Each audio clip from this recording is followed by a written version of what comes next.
क्या आप कई बार ये महसूस करते हैं कि आपके मुंह में खट्टा पानी पेट से आ गया है? क्या आप ये महसूस करते हैं कि आपके सीने में जलन रहती है, आपको हार्ट बर्न की प्रॉब्लम है या फिर छाती में दर्द रहता है? क्या आपको कई बार लगता है कि आपको खाना निगलने में परेशानी होती है?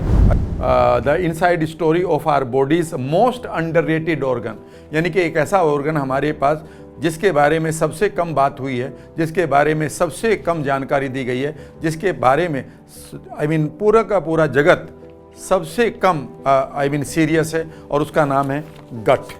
गट का मतलब है आपके, और आपको आग लगती है, ऐसा लगता है कि किसी ने तेजाब अंदर आपके डाल दिया हो, और वो है भी तेजाब ही। जो एसिडिटी है ना, जो एसिड आपका पेट में बनता है, उसका पीएच वैल्यू जानते हो कितना है? 3, यानी कि it is the most acidic thing. मैं भी अपनी एसिडिटी की वजह से अपनी सारी की सारी स्टडी को और करियर को बर्बाद कर चुका था। ये ठीक नहीं होती थी, और ये तब जब ठीक हुई तो तब ऐसे ठीक हुई कि मैंने कोई दवाई नहीं ली, सिर्फ अपने माइंड पर और नर्वस सिस्टम पर काम करा। अगर आपके माइंड के अंदर कोई भी तनाव है तो 2 काम होंगे, या तो ये एसिड कम निकलेगा, लेकिन या फिर ज़्यादा निकलेगा, या तो कम निकलेगा या ज़्यादा निकलेगा। और सबसे इंपॉर्टेंट है कि जो मेन हमारे ऑर्गन है, चाहे वो किडनीज है, किडनी दिखाई नहीं दे रही, आपकी सारी की सारी बेकार की थिंकिंग आपकी किडनी पर जा रही है। फिर कहते हैं जी किडनी खराब होगी, किडनी खराब नहीं हुई, दिमाग खराब हुआ। पहली चीज़ है इसमें शराब, दूसरी चीज़ लिख लीजिएगा चॉकलेट, तीसरी लिख लीजिएगा कॉफ़ी, चौथी लिख लीजिएगा चाय जो दूध वाली और शक्कर वाली है, 5वीं लिखिएगा मिठाइयाँ, 6ठी लिखिएगा गर्म मसाले। ये आपका माइंड है, ये आप हैं, ये आपकी खाने की नली है, ये आपका पेट है, पेट के बाद ये आपकी आंतें हैं। और यानी कि आपके ब्रेन सेंटर जो खाने के मैसेज को आपके पेट को दे रहे हैं कि भैया एसिड निकालो, वो खाने के बगैर भी एक्टिवेट कर रहे हो आप। ध्यान से सुनिएगा, मैं चेतावनी नंबर 2 दे रहा हूँ, और वो ये है कि अगर आप अपने पेट को 4 वीक से ज़्यादा न्यूट्रिलाइज कर रहे हो, चाहे वो दूध से कर रहे हो या फिर दही से कर रहे हो, लस्सी से कर रहे हो या एंटासिड से कर रहे हो।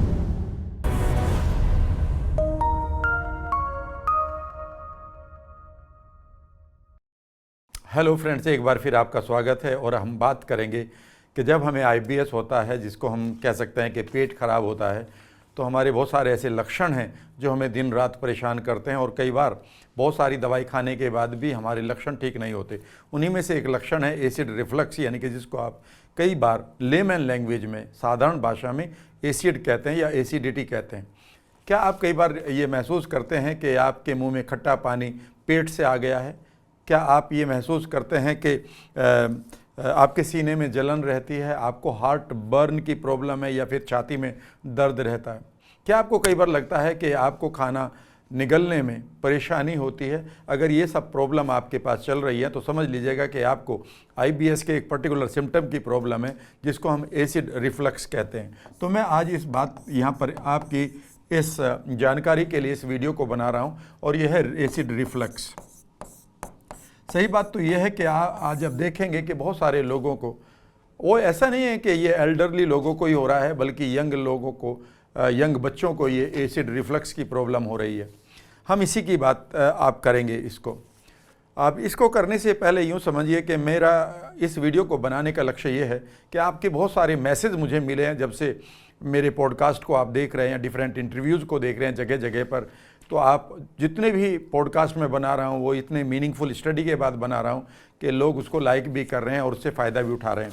तो इस वीडियो को भी आप यूँ समझिए कि ये जब मैं वीडियो बना रहा हूँ तो मैंने एक बड़ी अच्छी बुक पढ़ी है, करीब करीब कितने पेज के दिखा देता हूँ ये, हाँ करीब ये पेज है, इसमें 260 पेज की ये बुक है, जिसका नाम है the inside story of our body's most underrated organ, यानी कि एक ऐसा ऑर्गन हमारे पास जिसके बारे में सबसे कम बात हुई है, जिसके बारे में सबसे कम जानकारी दी गई है, जिसके बारे में पूरा का पूरा जगत सबसे कम सीरियस है, और उसका नाम है गट।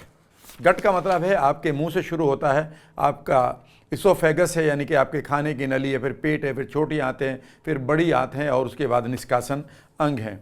तो अगर हम बात करें यहाँ पर, तो हम बात करेंगे इस बुक की, और इसी बुक से मैंने इन नोट्स को लिया है, और एक पर्टिकुलर टॉपिक लिया है, वो है एसिड रिफ्लक्स। क्योंकि मेरे पास बहुत सारे आपके क्वेश्चन आ रहे हैं कि जी एसिडिटी बहुत है, एसिडिटी बहुत है, एसिडिटी बहुत है।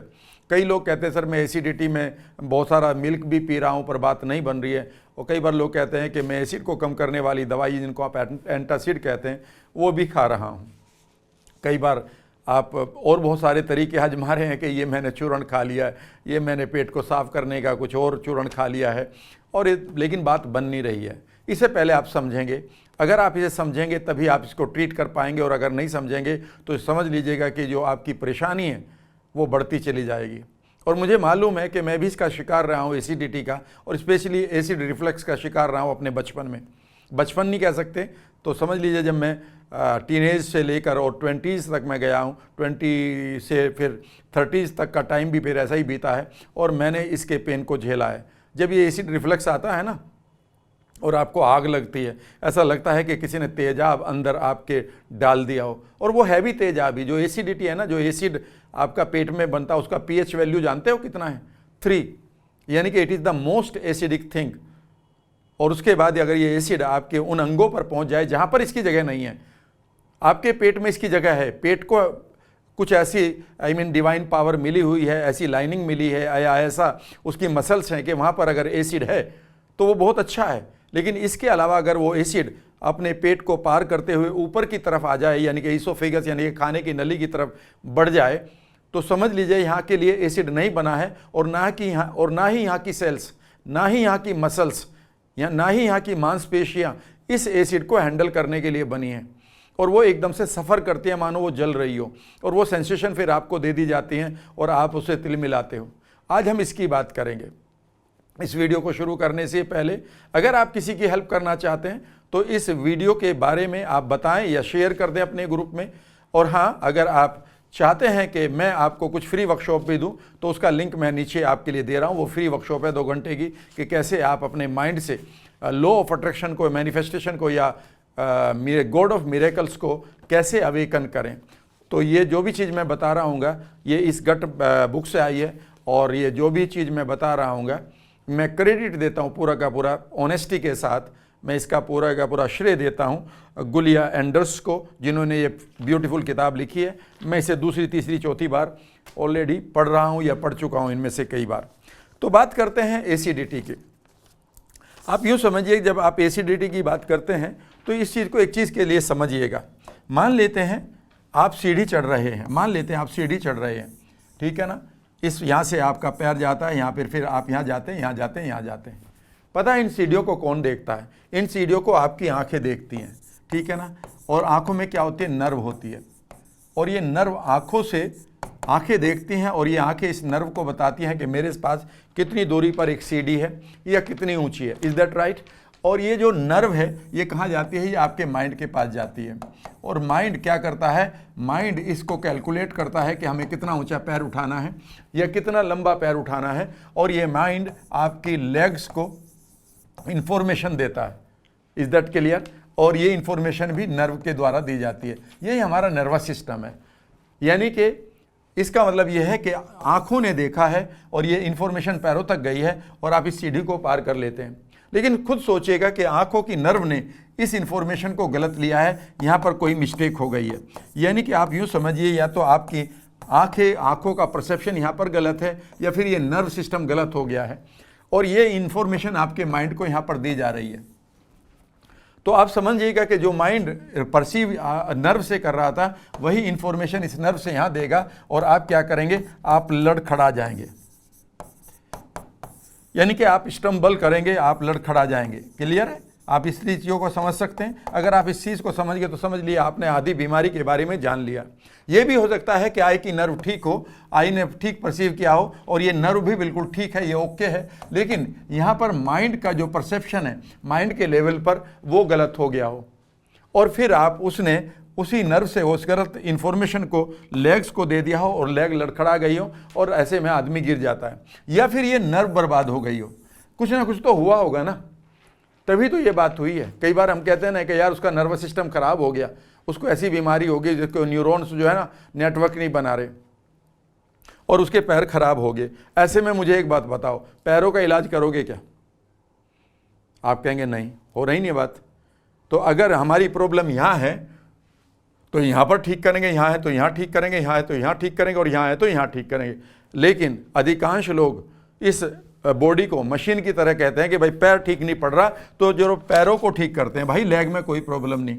अगर आप इस तरह की कोई भी थेरेपी यहाँ पर सीखना चाहते हैं कि जी लेग को ठीक कर दो और बताओ कौन सी दवाई खाओ, मैं कोई दवाई नहीं बताऊंगा, ना मैं डॉक्टर हूं। उसके लिए हमारे गॉड लाइक डॉक्टर्स हमारे पास हैं, आप उनकी सलाह लीजिएगा। आपके पास अगर अभी भी एसिड रिफ्लक्स है तो मैं ये कहूँगा कि अगर कोई भी दवाई अगर आप खा रहे हैं तो अपने चिकित्सक से पूरी जानकारी लीजिएगा कि मैं छोड़ूं या ना छोड़ूं, ये उनका और आपका डिसीजन होगा। मेरा काम यहाँ पर ये नहीं होगा कि मैं किसी दवाई की बुराई करूं या मैं किसी दवाई को आपको दूं। मेरा सिर्फ ये बताना होगा कि कैसे माइंड आपके अंदर इस एसिड को पैदा कर रहा है, कैसे आपका अपना गट यानी कि पेट की जो पार्ट है जहाँ पर ये एसिड बन रहा है और ऊपर की तरफ जा रहा है, ये क्यों जा रहा है। अगर आप इस चीज़ को समझ लेंगे तो आप ठीक भी कर पाएंगे। यही मेरी जनरेटिव लर्निंग है। मैं यहाँ पर कोई फाइट एंड फ्लाइट यहाँ पर आप कहेंगे कि फायर फाइटिंग मोड में नहीं हूँ कि आपका रिफ्लेक्स अगर एसिड बन रहा है तो मैं उन लोगों की तरह बनाऊं कि ये 3 चीज़ें पीनी शुरू कर दो, सुबह लस्सी पियो, बाद में दूध पियो और उसके बाद नींबू पानी पियो, आपका एसिड कम बनने लगेगा। अरे भाई, एसिड वहाँ से नहीं बन रहा है। प्रॉब्लम आप ये कह रहे हैं कि इन पैरों में आप प्लास्टर लगा दो और उसके बाद एक क्रीम लगाओ और उसके बाद ये इंजेक्शन लगाओ और उसके बाद पैर में ना एक बढ़िया सी क्रीम लगाओ और ये वाले जूते पहनो। भाई साहब, कुछ भी कर लेना, ये पैर की प्रॉब्लम नहीं है। यही मेरे बताने का मेरा एटीट्यूड यहाँ पर शो कर रहा है। मैं भी अपनी एसिडिटी की वजह से अपनी सारी की सारी स्टडी को और करियर को बर्बाद कर चुका था। ये ठीक नहीं होती थी और ये तब जब ठीक हुई तो तब ऐसे ठीक हुई कि मैंने कोई दवाई नहीं ली, सिर्फ अपने माइंड पर और नर्वस सिस्टम पर काम करा, जिसका नाम है NLP, न्यूरो लिंग्विस्टिक प्रोग्रामिंग। यानी कि मैंने अपने नर्वस सिस्टम को, अपने माइंड को, अपने ब्रेन को नए तरीके से प्रोग्राम करना शुरू किया। वही चीज़ मैं अब आपके साथ शेयर करूंगा, क्योंकि आप लोगों की यही बहुत सारे सवाल आ रहे हैं कि जब आप किसी पॉडकास्ट में बता रहे हैं कि आपको कई बीमारियां थी, उसमें ऑटो इम्यून भी थी, उसमें एसिडिटी भी थी, उसमें माइग्रेन भी था, उसमें बालों का गिरना भी था, तो कैसे ठीक किया आपने। मैं एक एक चीज़ को बता रहा हूँ। आज मैं बता रहा हूँ कि कैसे मैंने एसिड रिफ्लक्स को ठीक किया है। और मुझे मालूम है कि जब सुबह कई बार एसिड बनता था ना मेरे अंदर, तो मैं माथा पकड़ के बैठ जाता था। ऐसा लगता था कि हे भगवान, किसी तरह से या तो ये सारा बाहर आ जाए या किसी तरह से ये बाहर निकल जाए, मेरी जान बचे। इस तरह का अटैक आता था। और ये आपको भी जब आता है तो आप इसके बारे में जानते हैं। कई बार लोग जिनको नहीं आता वो आपके दर्द को नहीं समझ पाते। यहाँ पर यूँ समझने की कोशिश करिएगा कि ये आप हैं और ये आपकी खाने की नली है और ये आपका गट है और ये आपकी छोटी आंत शुरू हो गई है। सॉरी, ये आपका पेट है। अब मैं इसको पेट कहूँगा, स्टमक कहूँगा, ठीक है ना।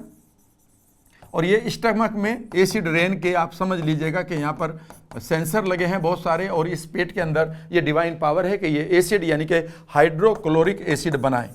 Is that right. और इस हाइड्रोक्लोरिक एसिड का बनना बेहद जरूरी है, क्योंकि इसी में ही आपका प्रोटीन पचेगा और इसी में ही आपके खाने में जितने भी बेकार के बैक्टीरिया उन्हें यही मारेगा।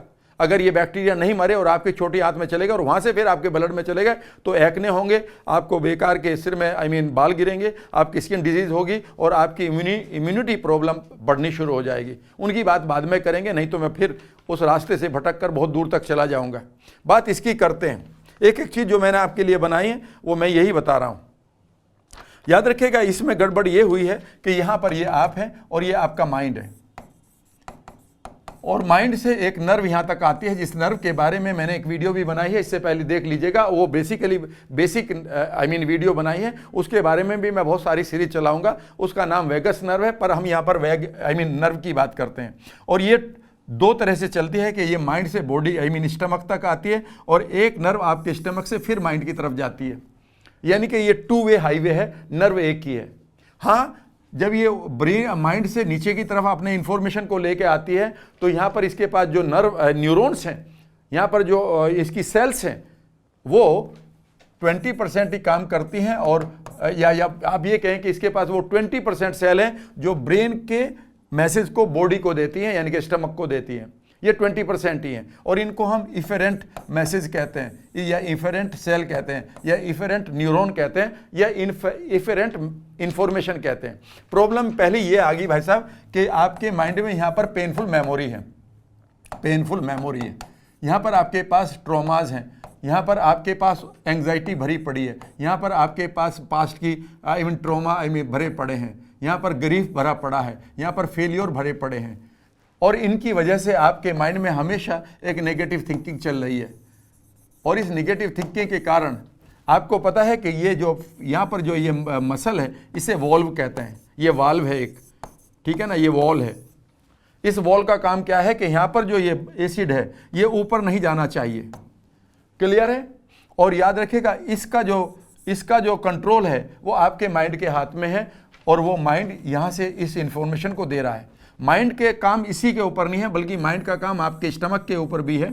अगर आपके माइंड के अंदर कोई भी तनाव है तो दो काम होंगे, या तो ये एसिड कम निकलेगा लेकिन, या फिर ज़्यादा निकलेगा, या तो कम निकलेगा या ज़्यादा निकलेगा। अगर आप कई बार मन में उबल रहे हो ना, अगर आपके दिमाग के अंदर उबाल चल रहा है, तो समझ लीजिएगा कि 100% आपका यहाँ पर भी एसिड उबल रहा है। एसिडिटी ऐसे ही नहीं होती, आप उबल रहे हैं, दिमाग में उबल रहे हैं आप, पता नहीं कितना गुस्सा, कितना रिवेंज और कितनी बेचैनी आपके अंदर भरी पड़ी है। और अगर आप हद से ज़्यादा उदासीन हो गए हैं तो याद रखिएगा ये HCl कम भी हो जाएगा, क्योंकि आपके माइंड के अंदर जो चीज़ चलती है वही आपके पेट में चलती है।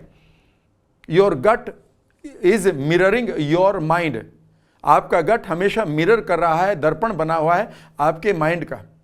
इसका मतलब यह है कि अगर यहाँ पर एसिड ज़्यादा निकल रहा है तो उतना एसिड नहीं निकलना चाहिए था। इसमें आपके पेट की कोई प्रॉब्लम नहीं है अभी तक, आपके माइंड की पहली प्रॉब्लम है। तो भैया यहाँ पे जितनी भी एंग्जाइटी भरी पड़ी है, फ्यूचर की, पास्ट की, लोगों के प्रति रंजिश है, किसी ने आपका फजीयत की हुई है रिश्तों में, तो उनकी वजह से ये सारा कुछ हो रहा है। इनको हटाने के लिए आप जो भी ट्रेनर आपको बढ़िया मिले, माइंड पावर का हो, न्यूरोप्लास्टिसिटी का हो, या फिर न्यूरो लिंग्विस्टिक प्रोग्रामिंग हो, या इनको सबको मिलाकर कोई भी ट्रेनिंग आपको मिल जाए और वो ऑथेंटिकली आपको बीमारियों के साथ माइंड को जोड़ने वाला ट्रेनर हो, उसे पकड़ लीजिएगा और इस इशू को रिजोल्व कर दीजिएगा। ये इशू जब तक रिजोल्व नहीं होंगे तब तक आपका पेट यही एसिडिटी बनाता रहेगा। आप कहेंगे सर इसके अलावा भी तो बहुत सारी चीज़ें होंगी, बिल्कुल। दूसरी बात यह है कि भाई यहाँ पर ये माइंड है और ये माइंड दो काम कर रहा है। नंबर एक, इस मसल पर काम कर रहा है, जो वॉल है इसे स्फिंक्टर मसल कहते हैं, स्फिंक्टर मसल कहते हैं, कभी भी गूगल कर लीजिएगा। यानी कि ये एक वॉल बनी हुई है, ये ऊपर के खाने को नीचे तो भेज देगी पर नीचे के खाने को ऊपर नहीं भेजेगी। लेकिन कई बार ये होता है इस वॉल को या तो आपने वीक बना दिया है, या फिर यहाँ पर आपका माइंड इसको गलत तरीके से इसकी प्रोग्रामिंग कर रहा है। यहाँ पर आपका माइंड भूल गया है कि इसको बंद रखना था, बल्कि वो इसको खोल रहा है। और आपका माइंड कई बार ऐसा करता है, आपका माइंड कई बार ऐसा करता है। जब भी आपको डर आता है तो आप देखते हैं कि कई बार आपकी हार्ट बीट बढ़ जाती है। हार्ट को क्यों परेशान कर रहा है दिमाग? भैया ये नेचर है। आपके माइंड के साथ के जितने भी बेकार के पैटर्न है वो आपकी बॉडी में जाएंगे जरूर। और सबसे इंपॉर्टेंट है कि जो मेन हमारे ऑर्गन है, चाहे वो किडनीज है, किडनी दिखाई नहीं दे रही, आपकी सारी की सारी बेकार की थिंकिंग आपकी किडनी पर जा रही है। फिर कहते हैं जी किडनी खराब होगी, किडनी खराब नहीं हुई, दिमाग खराब हुआ है। ठीक है ना, समझ लीजिएगा। जब आप कहते हैं जी मेरा लीवर खराब हो रहा है या मेरे जोड़ खराब हो रहे हैं, तो समझ लीजिएगा दिमाग और गट में प्रॉब्लम आ रही है। इन दोनों का समन्वय ठीक करिएगा। एनीवे, अब सवाल उठता है कि इनको वीक करने वाले भी फूड खा रहे हैं आप। पहले मैं यही बता देता हूं, अगर आपकी स्फिंक्टर ये मसल कमजोर हो गई है तो इसका मतलब है कि आप इनको वीक करने वाले फूड खा रहे हैं और डॉक्टर आपको ये फूड खाने से मना करते हैं। यद्यपि आप इनको खाएंगे जरूर, लेकिन मेरा काम है कि इनको बताने का कि छोड़ दो। इस किताब के अनुसार जो मैंने अभी गट वाली बुक बताई है गुलिया एंडर्स की, उन्होंने कहा है कि आप 4-5 चीज़ों को नोट कर लिए। नंबर एक, जो आपका शराब है वो आपके लिए समझ लीजिएगा कि इस स्फिंक्टर मसल्स को वो मजबूत नहीं करती बल्कि वीक करती है। और वो वीक हो जाती है तो इसका जरा सा भी यहाँ से रिफ्लेक्स है, ये खुल जाती है और ऊपर की तरफ एसिड आता है। एसिड ऊपर की तरफ नहीं आना चाहिए था, वो यहीं रहकर इस खाने को पचाए और खाना पचकर नीचे की तरफ चला जाए। पहली चीज़ है इसमें शराब। दूसरी चीज़ लिख लीजिएगा चॉकलेट। तीसरी लिख लीजिएगा कॉफ़ी। चौथी लिख लीजिएगा चाय जो दूध वाली और शक्कर वाली है। पांचवी लिखिएगा मिठाइयाँ। छठी लिखिएगा गर्म मसाले। ये वो चीज़ें हैं जिससे ये स्फिंक्टर मसल्स ये बेसिकली वीक हो जाती है, कमज़ोर हो जाती है। लेकिन अगर ये ताकतवर भी है तो भी ये जरूरी नहीं कि ये वॉल बनी रहे, क्योंकि ये हमेशा आपके माइंड के साथ जुड़ी हुई है। तो ये है पहली प्रॉब्लम। और दूसरी प्रॉब्लम ये है कि आपको गट माइंड और गट रिएक्शन एंड गट सेंसेशन को समझना होगा। लिख लीजिएगा, यहाँ पर लिखिएगा। और वो चीज़ मैं यहाँ पर बता देता हूँ, गट सेंसेशन एंड गट रिएक्शन। आपकी ये बीमारी जो है गट सेंसेशन और गट रिएक्शन का एक बिल्कुल आइडियल यानी कि आदर्श उदाहरण है। इसे समझ लीजिएगा। नहीं तो आप कहेंगे कि सर मैंने तो छोड़ दिया सब कुछ फिर भी नहीं ठीक हो रहा है। वो ठीक इसलिए नहीं हो रहा कि आप अभी भी कुछ गड़बड़ कर रहे हैं। कई बार मुझे लोग मिलते हैं, सर मैंने तो ये भी छोड़ दिया, मैंने तो ये भी छोड़ दिया, मैं तो दाल का पानी पीता हूँ, मैं तो लौकी का पानी पी रहा हूँ, बताओ मैं क्या करूँ। और सारा काम कर लिया ना आपने, हाँ, माइंड को ठीक करा, यानी कि प्रॉब्लम माइंड में है और आप किचन को ठीक कर रहे हैं। पर्स खोया आपका देहरादून में और ढूंढ रहे हैं आप जबलपुर में, कभी मिलने का नहीं जिंदगी भर। चाहे आप कितने भी मोटिवेशनल स्पीकर को सुन लो कि नहीं जी एक दिन आएगा कि आपको खोया हुआ सामान जो आप देहरादून में खो गए वो जबलपुर में मिलेगा, कभी नहीं मिलेगा। Reality is something else. उसको रियलिटी को समझने की कोशिश करोगा। ये आपका माइंड है, ये आप हैं, ये आपका गट है। यहाँ पर ये गट का मतलब यहाँ पर स्टमक की बात कर रहा हूँ मैं, पूरे गट की नहीं आज, क्योंकि हम एसिडिटी की बात कर रहे हैं और एक एक पार्ट को मैं लेता रहूँगा। ऐसी ऐसी चीज़ बताऊँगा आप चौंक जाएंगे, ठीक है ना। जहाँ पर पहली चीज़ मैंने बताया था कि माइंड आपका गड़बड़ कर रहा है, वहाँ पर तो सबके भरी पड़ी है भाई साहब, सबके दिमाग के अंदर कूड़ा भरा पड़ा है।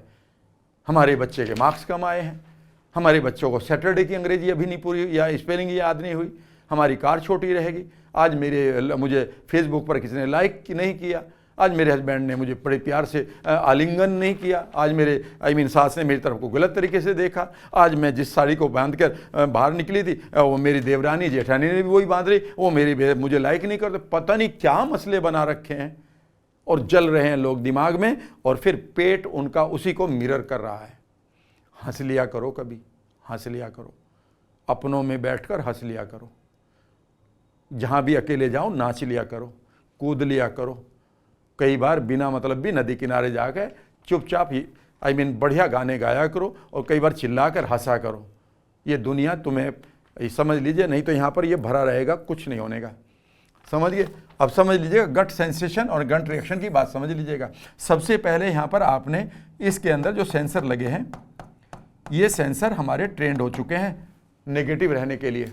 ये सेंसर ट्रेंड हो चुके हैं। आप यूँ समझिए कि आप एक परिवार में देखते हैं, एक बड़ा आदमी है, मान लीजिए फादर है, वो रोजाना अपने बच्चों को सताता है, रोजाना परेशान करता है, रोजाना ड्रामा करता है, रोजाना ड्रामा करता है, रोजाना ड्रामा करता है। आप देखेंगे कुछ दिन बाद बच्चों के सर में दर्द हो जाएंगे, किसी का बाल गिर रहा, कोई मोटा हो गया और कोई छोटी छोटी बात पर चिल्ला रहा। अब बाप नहीं भी है ना, जिंदगी भर वो ट्रेंड हो चुके हैं। इसे हम एंकरिंग कहते हैं। उस वर्ड को छोड़ दो, वो मैं आपको NLP में पढ़ा दूंगा, याद रखिएगा। ये सारे के सारे ट्रेंड हो चुके हैं, इन्हें जरूरत नहीं है कि भाई अभी इनको कोई बढ़िया बेकारी खाना चाहिए। अगर आप यहाँ खाना भी बढ़िया दे रहे हैं ना, ये तो खाना आते ही फिर उसी मोमेंट में पहुंच जाते हैं कि ये एकदम से एक सेंसेशन माइंड को देते हैं, वी आर नॉट ओके। ये क्या सेंसेशन दे रहे हैं, हम ओके नहीं हैं। इन्होंने क्या sensation the, I am okay, I am not okay. Clear है। और ऐसा लगता है ब्रेन को कि भाई ये ओके नहीं है, तो यहाँ कोई ऐसा सामान है, यहाँ पर ऐसा कोई बैक्टीरिया है, यहाँ पर ऐसी कोई प्रोटीन है, यहाँ पर ऐसा कोई खाना है जिसे पचाने के लिए ये मुसीबत में है, क्योंकि इसका काम तो पचाने का था और ये पचाने के लिए परेशान है। तो एकदम से ये क्या करता है, मान लेते हैं आपका बच्चा हॉस्टल में पढ़ रहा है और वो एकदम से लिखता है कि पापा मैं सब कुछ ठीक हूँ, पैसे नहीं है। अगली बार मैं वो कहे मैं ठीक नहीं हूँ, मैं ठीक हूँ पर लेकिन पैसे नहीं है। अगली बार उसने कहा कि पापा मैं बड़ा दुखी हूँ, आपने सोचा पैसे नहीं है तो आप पैसे भेज देंगे, पर आपने ये नहीं पूछा कि प्रॉब्लम क्या है। तो जरूरी नहीं कि इस माइंड ने ये सोचा कि इस गट के अंदर, इस पेट के अंदर कोई प्रोटीन है जिसकी वजह से ये मुझे सेंसेशन दे रहा है, जिसके मुझे ये सेंसेशन दे रहा है कि इस सेंसेशन को मैं अपने गट माइंड को दे दूं कि भाई मैं परेशानी में हूं, भले ही आपने दाल का पानी पिया। क्योंकि ये तो ट्रेंड हो चुका। ये तो उस बच्चों की तरह जिसका फादर अब नहीं है, पर बच्चे ट्रेंड हो चुके हैं कि उन्हें छोटे छोटे बात पे गुस्सा आता है, बिना मतलब वो डिप्रेशन में चले जाते हैं, मारपीट करते हैं।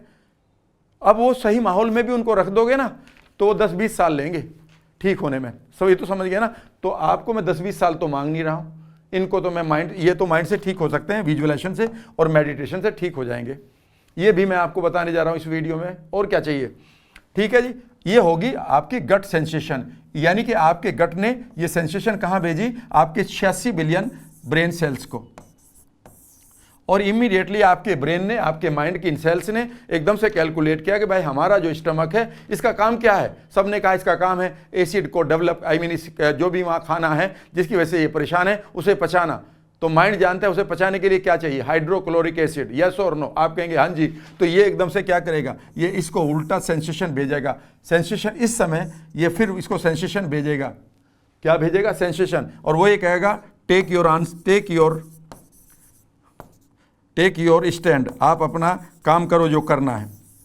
और इमीडिएटली जैसे इसको ये मिल जाएगा, एकदम से ये क्या करेगा, ये एसिड निकालेगा। और यही बेसिकली इस गट की रिएक्शन है। तो आपका जो एसिड रिफ्लेक्स है वो कुछ और नहीं है, बल्कि आपके स्टमक से गई हुई सेंसेशन का जो आंसर आया है उसका ये मात्र आउटकम है। और ऐसे में ये लड़खड़ा रहा है, यानी कि आपका एसिड रिफ्लेक्स जो बीमारी है वो सिंपली ये है कि आपका पैर जैसे लड़खड़ा रहा था वैसे आपका गट लड़खड़ा रहा है। पता नहीं भाई मेरी गलती है या किसी और की गलती है, मैं तो परेशान हूँ, आपका गट ये कह रहा है। और इसकी परेशानी जब आप झेलते हैं तो फिर आप ये कहते हैं डॉक्टर साहब लिख दो कुछ, और वो लिखता है भैया 1 चम्मच ही एंटासिड पी लेना। और पता आप कितनी पीते हो? पूरी की पूरी बोतल पी जाते हो कई बार।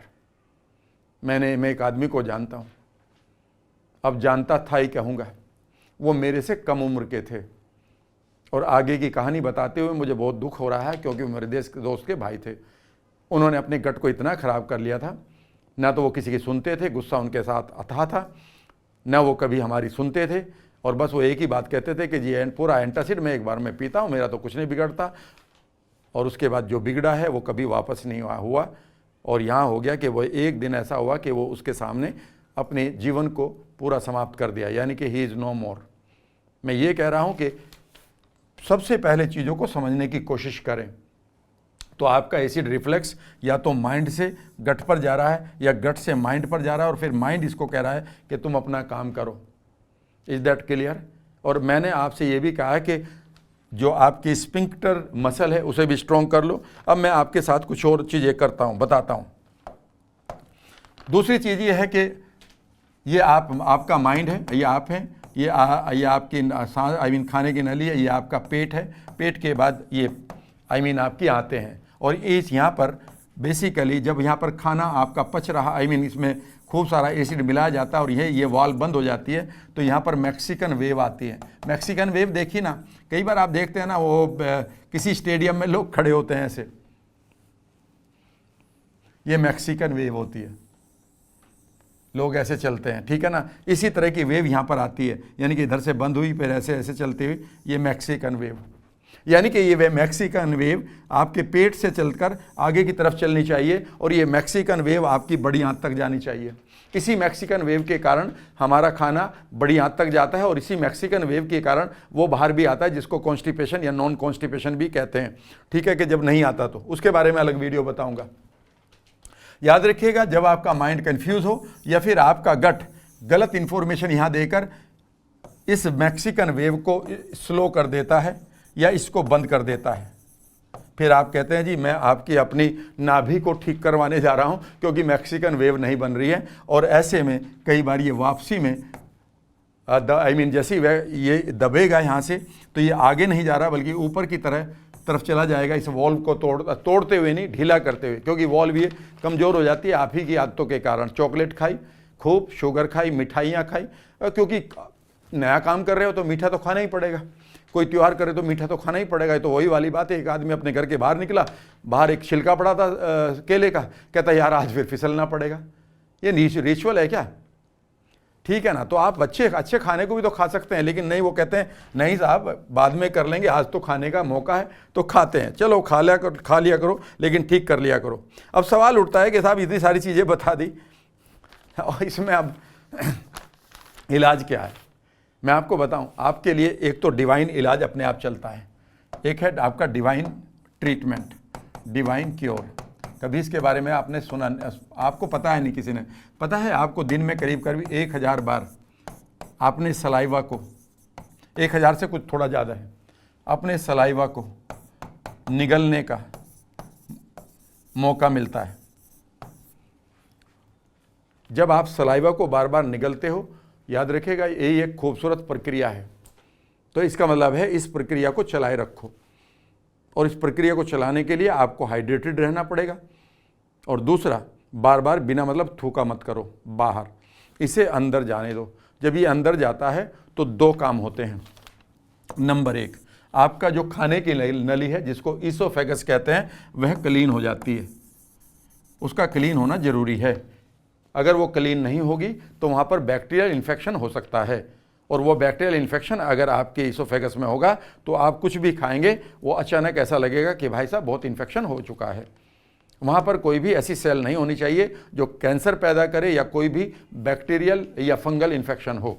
इसलिए थूक को निगलना ये ऑटोमेटिक प्रक्रिया है और इसे हम 1000 बार से ज़्यादा करते हैं और इसे करते रहना चाहिए, ठीक है, नंबर 1। और दूसरा इसका काम होता है कि जिस मसल को आप बार बार यूज़ करते हैं वह स्ट्रोंग हो जाती है। जब आप इस मसल को बार बार सलाइवा को स्ट्रोंग करते हैं तो उस नर्व को आप स्ट्रोंग कर देते हैं जो मैसेज भेज रही है ब्रेन से पेट को। तो याद रखिएगा उस नर्व को अगर आप स्ट्रोंग करना चाहते हैं तो ये सलाइवा को निगलने की प्रक्रिया को करते रहना। ये मैं नहीं कह रहा हूँ, ये गुलिया एंडर्स की किताब कह रही है, इसमें मेरा कुछ नहीं है। हाँ, ये बात सही जरूरी है कि अगर वो नर्व स्ट्रोंग हो गई लेकिन यहाँ पर मैसेज बेकार है तो फिर उससे कोई फ़ायदा नहीं होगा। तो मैं तो होलिस्टिक तरफ बता रहा हूँ भैया, माइंड भी ठीक करना है, गट भी ठीक करना है, और आपको इन दोनों के बीच की नर्व को स्ट्रोंग करने के लिए जो डिवाइन प्रक्रिया है, जिसके लिए आपको किसी मेंटोर के पास, किसी स्पीकर के पास, किसी ट्रेनर के पास नहीं जाना, उसका काम है निगलना थूक को। और कई बार इसीलिए इस नर्व को स्ट्रोंग करने के लिए आपको कुछ लोग बताएंगे कि कुछ ना कुछ पीते रहा करो ताकि आपको निगलने की प्रक्रिया चलती रहे, इसे भूलो मत। या फिर लोग कई बार कहेंगे कि च्युइंगम चबाया करो, मैं उसको कभी रिकमेंड नहीं करूंगा। इस किताब में ऐसा लिखा है, मैं ये बताने की कोशिश कर रहा हूं कि कई बार लोग अपनी इस नर्व को स्ट्रोंग करने के लिए ये भी चीज़ चबाते हैं या खाते हैं। कई बार इसी सलाइवा को स्ट्रोंग करने के लिए शायद हमें पान वगैरह खाने के कुछ रिचुअल रहे होंगे, लेकिन मैं इसके बारे में अभी कुछ नहीं कह सकता जब तक मैं नहीं पढ़ूंगा। आगे सुनिएगा। अब सवाल उठता है कि इसे ठीक कैसे करें, यही तो सवाल है ना। हाँ, सवाल तो यही है। तो सबसे पहले याद रखिएगा, हाँ, इसके अलावा और क्या मिस्टेक होती है, ध्यान से सुनिएगा। एक बहुत बड़ा नुकसान क्या होता है, अगर आपने लिख लीजिएगा चैलेंज, चुनौती, हिंदी में भी लिख देता हूं चुनौती, ठीक है ना, ये चुनौती को मैं लिख रहा हूं। अगर ये आपका ब्रेन है, ये आपका आप है, और ये आपका गट है, आपका पेट है, यहाँ पर पेट में एसिड है, और जब यहाँ पर आपके ब्रेन को, ये ब्रेन का कोई सेंटर है मान लेता है, ये ब्रेन का क्या है, ये ब्रेन का कोई सेंटर है या एरिया है, और इसका नाम मान लेते हैं ये एक्स है, और ऐसे आपके पास लाखों, 2 लाख, 2 लाख, 20 लाख, ये एक सेंटर है, मुझे नहीं पता। इस ब्रेन सेंटर को ये पता होता है कि जैसे ही आपने खाना खाया तो ये ब्रेन सेंटर एकदम से एक्टिवेट हो जाता है एक्स, और ये एक्टिवेट होकर यहाँ पर एसिड की रेन करता है। ये बहुत अच्छी प्रक्रिया है, लेकिन गड़बड़ ये होगी कि कई बार आप इस एक्स को बगैर खाने के भी एक्टिवेट कर रहे हो, यानी कि आप ऐसी चीज़ों का सेवन कर रहे हो जिससे ये ब्रेन का वो पार्ट एक्टिवेटेड हो जाए जो फूड को महसूस करता है, और जबकि आपने फूड नहीं दिया पर उसने महसूस कर लिया। पता उनमें से एक क्या है, यानी कि आपके ब्रेन सेंटर जो खाने के मैसेज को आपके पेट को दे रहे हैं कि भैया एसिड निकालो, वो खाने के बगैर भी एक्टिवेट कर रहे हो आप। और चीज़ का नाम बता दो, नंबर 1 लिख लो, स्मोकिंग। तो याद रखिएगा, आपकी स्मोकिंग सबसे ज़्यादा आपके ब्रेन के इस पार्ट को एक्टिवेट करके यहाँ पर एसिड की रेन कर रही है, जबकि यहाँ पर कोई खाना नहीं है। और इस इंफॉर्मेशन को लेकर आपका पेट पूरी तरह से कंफ्यूज्ड है, और उसकी जो सेल है यहाँ पर ये परेशान है कि मैं चबाऊँ, ये आदमी मुझे एसिड दे रहा है, ये आदमी मुझे एसिड पर एसिड दे रहा है, पर मेरे पास तो खाना ही नहीं है। और ऐसे में वो आपको मैसेज देता है, और उसका मैसेज कई बार ये है कि अगर वो इसे आगे की तरफ भेजेगा तो आपको कुछ पता नहीं चलेगा, लेकिन वो उल्टा कर देता है कि आपको मैं बता रहा हूँ कि मुझे एसिड बन रहा है। वो आपको सेंसेशन कई बार देता है, लेकिन आप उस सेंसेशन को नहीं पढ़ते। फिर आप क्या करता है, वो रियल रिएक्शन देता है, और वो आपके स्फिंक्टर मसल को पार करते हुए आपके इसोफेगस में, यानी कि खाने की नली में, आपको बर्बादी के लक्षण देता है, आपको तंग करने के लक्षण देता है, और फिर आप चिल्लाते हो। याद रखिएगा, यहां पर क्या करते हैं लोग। अब ये बताइए कि इस एसिड को यहां पर काम करने से क्या काम चल जाएगा, सब लोग बताओ। अगर मैं ये सवाल करूं कि क्या हम, अगर यहां पर एसिड की रेन हो रही है, समझ लीजिएगा कि ये आप हैं, ठीक है ना, और ये आपकी बॉडी है और ये आपका पेट है, और पेट के अंदर एसिड आ रहा है किसी भी तरीके से, और एसिड आ रहा है, और इस एसिड को अब आप इस लेवल पर कम कर रहे हो एसिड न्यूट्रलाइजिंग एजेंट्स के द्वारा। वो कई बार लोग कहेंगे ठंडा दूध पी लो। भाई साहब ठंडा दूध यहाँ तो आ गया, पर इसने इनमें से किसी मसले को ये बताओ कि रिजोल्व करा क्या। ठंडा दूध तो आप पी लो, दूध के तो आप शौकीन है, उसमें आप कुछ और भी डालोगे रंग वंग, और उसमें ठंडाई भी बनाओगे, और उसमें कोई कुछ और भी डालोगे, और ऐसा लगेगा ठंडा दूध पीते ही ये एंटासिड है। ये एंटासिड नहीं है भाई साहब, ये बहुत बड़ी गलती कर रहे हो। डॉक्टर गुलिया के अनुसार जो मैं अगला वर्ड बोलूँगा, सेंटेंस बोलूँगा, तो आप चौंक जाएंगे, ठीक है ना। ये जो आप, या फिर आप क्या करेंगे, एंटासिड पिएंगे।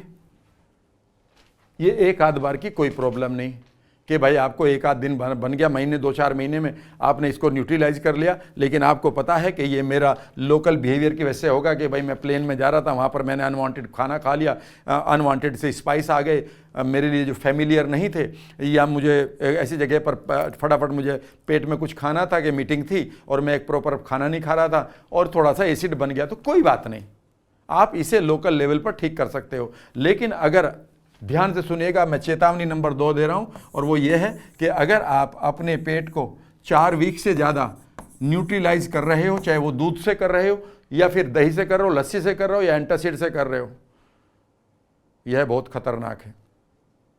बस मैं इस खतरे के बाद कुछ नहीं बोलूँगा, मैं ये कहूँगा कि यहाँ पर इस पर काम करने से कुछ नहीं होगा।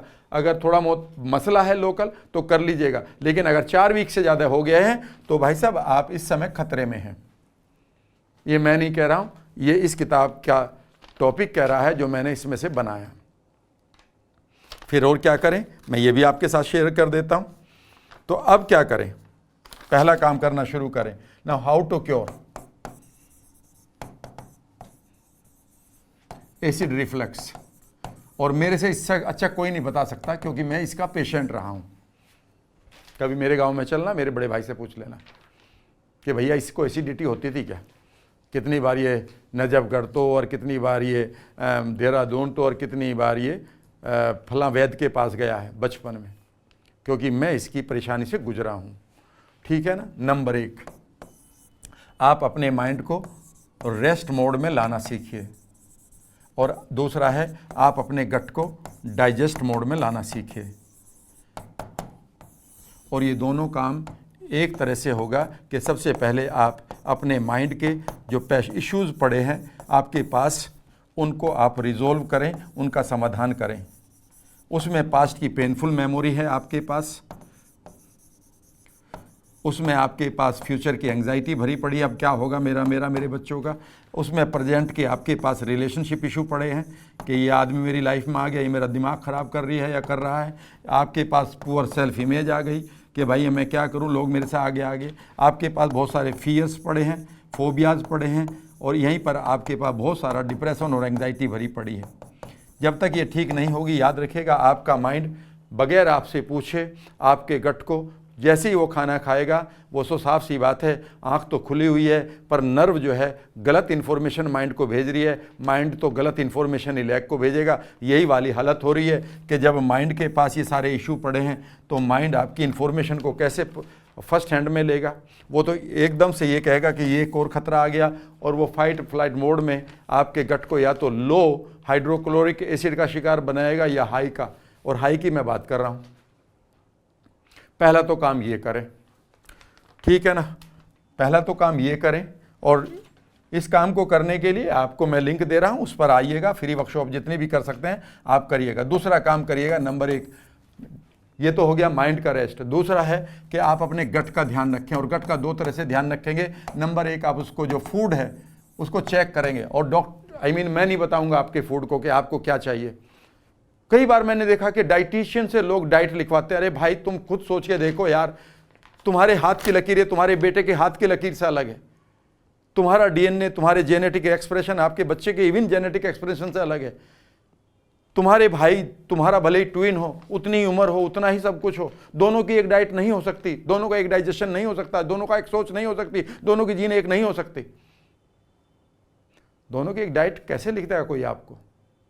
अरे भाई तुम्हारी डाइट अलग है, मेरी अलग है, लेकिन इस चीज़ को पता करने के लिए बहुत आसान है। जिस चीज़ को भी तुम खा रहे हो, सिर्फ ये देख लो कि उसे खाने के बाद आपकी क्या सेंसेशन आपका गट आपके माइंड को दे रहा। पर वो कहते हैं जी इतना टाइम नहीं है, मुझे तो फला आदमी के साथ बात करनी है, फला एक्टर ने किसके साथ शादी करी, फला एक्ट्रेस की किसके साथ चक्कर चल रहा, इनके लिए चक्कर है। लेकिन खाने के बाद आप 20 मिनट या 10 मिनट सिर्फ ये देख ले कि आज मैंने अगर ये पकौड़े खाए हैं, इनकी क्या सिचुएशन चल रही है, और लग रहा है कि अंदर ज्वालामुखी है।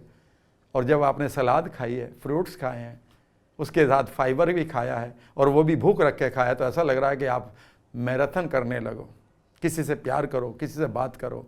आप कहते जी अब 4 पराठे खाए हैं, कभी इधर को करवट लेके गैस निकाल ले, कभी इधर को करवट लेके गैस निकाल रहे, और आप कह रहे पराठों में बहुत मज़ा आया। आपको जो मज़ा आ रहा है वो सबको सुनाई दे रहा है, दिखाई दे रहा है। तो आप अपनी बॉडी से पूछिए कि आपका खाना क्या है। आपकी बॉडी बताने को तैयार है। एक मच्छर आपको काट लेता है, उसका आपको पता चल जाता है। और आपकी बॉडी के अंदर कोई बीमारी पल रही है, आपकी बॉडी के अंदर किलो भर से बेकार का सामान पड़ा है, उसे आप किसी डाइटिशियन से लिखवाएंगे? यह एक यूजलेस प्रक्रिया है, मेरे से लिखवा लो इसको। आपकी डाइट हर एक आदमी से अलग होगी। हो सकता है कि मुझे प्रोटीन 1 ग्राम पर केजी के वेट से कम पड़ रही हो, और हो सकता है कि मुझे इतनी भी ना चाहिए। हो सकता है कि मेरे लिए एग अच्छे हो, आपके लिए ना हो सकता है कि आपके लिए अच्छे हो, मेरे लिए अच्छे ना हो। इसे कौन बताएगा? इसे बाहर का वर्ल्ड कैसे बताएगा जब ये आपकी इनसाइड एक्सपीरियंस है? सुन के देखिएगा कभी उस खाने को, जूस पीने को, जो आप जो भी खा पी रहे हैं, एक बार महसूस करिएगा, और सडनली आपकी बॉडी बता देगी I do not want it. फिर क्यों दे रहे हो उसको? सोचने की कोशिश करिएगा यार, जब हम बेकार की चीज़ों को नहीं पचा सकते, बेकार के आइडियाज़ को क्यों पचाते हो? ये मेरी बॉडी तय करेगी कि मुझे उसको क्या चाहिए बढ़िया रहने के लिए, लंबी उम्र जीने के लिए।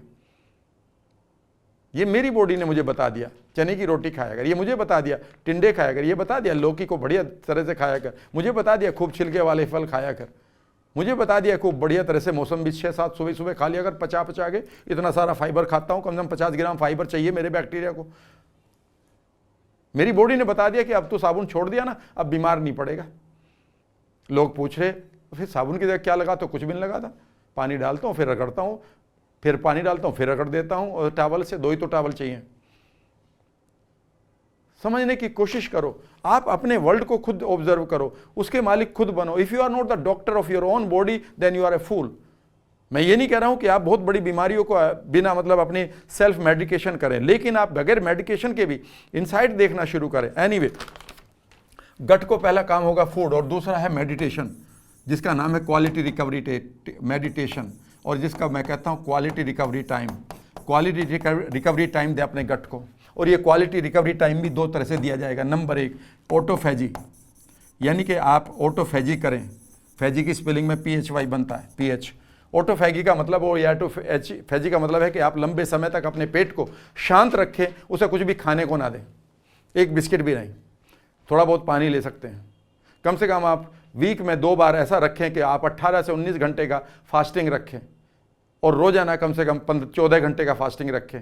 आप जीवन में देखिएगा क्या मजा आएगा, ठीक है ना। अगर उस टाइम में आपको बहुत ज़्यादा एसिड रिफ्लक्स रहा तो आप अपने डॉक्टर की सलाह लेकर इस काम को करें। ऑटोफेजी, जब आप ऐसा करते हैं तो आपका गट शांत होता है, उसके अंदर जो एंग्री यंग सेल्स पड़ी हैं, जो छोटी छोटी बातों पर एंग्री हो रही हैं, वो शांत होना शुरू हो जाएंगी, वो डी एंकर यानी कि डी ट्रिगर होना शुरू हो जाएंगी बेकार की चीज़ों के लिए। और दूसरी चीज़ है कि आप मेडिटेट करें, और मेडिटेशन इस तरह से करें कि मानो आपके अंदर गट के सारे पूरे के पूरे जो सेंटर हैं वो सही तरीके से एसिड निकाल रहे हैं, वो उसे चर्न कर रहे हैं, वो आगे भेज रहे हैं। फिर आपने खाना खाया, वो प्यार से एसिड मिला रहे हैं, चर्न कर रहे हैं। आपके सारे के सारे मानो चार्टेड अकाउंटेंट अंदर बैठे हुए हैं, और वो एक एक चीज़ को कैलकुलेट कर रहे हैं, और आप बढ़िया तरीके से अपने गट के साथ जुड़े हुए हैं। कई बार आप अपने सिर्फ ऑर्गन के साथ इस तरह से जुड़िएगा। इसकी साइंस में कभी फिर बता दूंगा, लेकिन ये काम करती है क्योंकि आपकी ग्लैंड्स हमेशा आपके थॉट को सुनती हैं, जैसा भी आप थॉट लेंगे, क्योंकि माइंड में जो थॉट है उसी को मिरर आपका गट करेगा। इसके बाद और क्या करें, नेक्स्ट क्या करें, आप अपनी स्मोकिंग को छोड़ें इमीडिएटली। और दूसरा है आपके पास जो फ्लेवर मिलाने वाले मोनोसोडियम ग्लूमेट क्या है, यस मोनोसोडियम जिसको आप ये कह सकते हैं कि मैंने लिखा था मोनोसोडियम ग्लूटामेट, आई थिंक ये ही स्पेलिंग है। इसको हम टेस्ट मेकर कहते हैं। ये आपको सबसे ज़्यादा मिलेंगे पिज़्ज़ा बर्गर में, जिनकी वजह से आप ये कहते हैं क्या टेस्टी चीज़ है, वाह वाह वाह वाह वाह। याद रखिएगा भाई साहब, ये बहुत ख़तरनाक है आपके लिए। ये आपके ब्रेन के न्यूरॉन्स को तोड़ देते हैं, न्यूरल पाथवे को ख़राब कर देते हैं।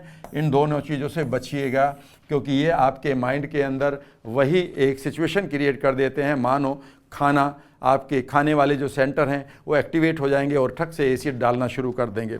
इसके बाद हाँ, जो आपकी स्फिंक्टर मसल है उसे स्ट्रॉन्ग करने के लिए आपको नॉर्मल खाना है। आप ये मत कहिएगा कि उसके लिए कोई मसल को स्ट्रॉन्ग करने के लिए कुछ और बता दो, प्रोटीन वो मैं नहीं बताऊंगा। मैं सिर्फ ये कहूँगा कि क्वालिटी रिकवरी टाइम दीजिए अपनी बॉडी को, मेडिटेट करिए, माइंड के मसले हटाइए, और जो आपका खाना है वो आपको क्या खाना है ये तुम्हारी बॉडी बताएगी, कोई और नहीं बताएगा। चाहे वो कितना भी बड़ा एक्सपर्ट है, वो अपनी बॉडी के बारे में जान सकता है वो खाना क्या है, लेकिन आपकी बॉडी, उसका अपना एक सब्जेक्टिव एक्सपीरियंस है, उसका अपना एक तरीका है। उस तरीके को आप जानो ना। आप अपने बैंक के किताब रखते हैं कि कितने पैसे आ गए, कभी आप अपने बॉडी का भी तो बैंक का हिसाब रखा करो ना। कैसी लगी ये वीडियो बताइएगा ज़रूर। अपना ध्यान रखिएगा। अगली बार जब आप मिलें तो मुस्कुराते हुए मिलें कि साहब पेट से बढ़िया हूँ, लक्कड़ पत्थर खूब पचा रहा हूँ, को खाने की ज़रूरत भी नहीं। अपना ध्यान रखिएगा। नमस्कार।